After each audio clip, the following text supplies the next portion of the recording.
Hello everyone! Seryosohin muna nga natin for today's video. Promoters muna tayo nang makabayad sa bills. Alam nyo naman nga, sa panahon ngayon, bawal ang tamad-tamad kasi marami pa tayong utang. Bawal nga tamarin at maliit pa ang mga anak namin. Bawal tamarin dahil hindi pa tayo sinasahuran ni Facebook.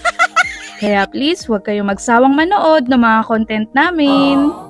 Ayan nga ang weekend routine namin. Kaya sa mga naghahanap dyan, kapamilya, kapuso, katrabaho, kaibigan, kapitbahay, at sa mga minamahal natin dyan, kung ang hanap nyo po na private pool ay malapit, malinis, maluwag, 1.5 hour pag galing sa Manila, mababait na caretaker, ito nga lang po yan matatagpuan sa Santo Niño, Plaridel, Bulacan. Visible po siya sa Waze or sa Google Maps. Medyo masikip nga lang po ang daraanan papasok, pero kaya naman po dahil magaling kayong driver.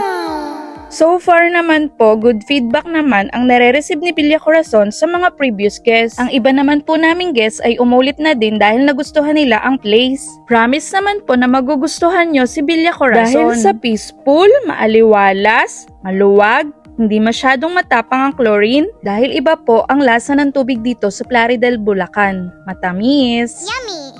Shout out po kay Prime Water ng Malolos. Kaya kung nagbabalak po kayo mga boss, madam, please inquire lamang po sa ating FB page. Ilalagay ko po siya sa comment section. O siya, hanggang sa susunod po naming video, follow nyo po kami for more updates. Please share or heart react na lamang po pag may nagustuhan po kayo sa upload namin. Huwag po kayo magsasawang sumuporta. Maraming salamat po. Mahal namin kayo. Bye-bye!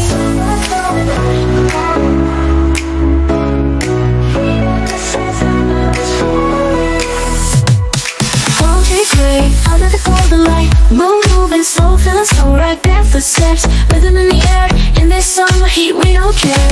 Feel the breezes lifting us high, we're chasing the waves, touching the sky, together we rise, no looking back, this summer vibe is on the right track. Summer vibes, we're feeling the heat,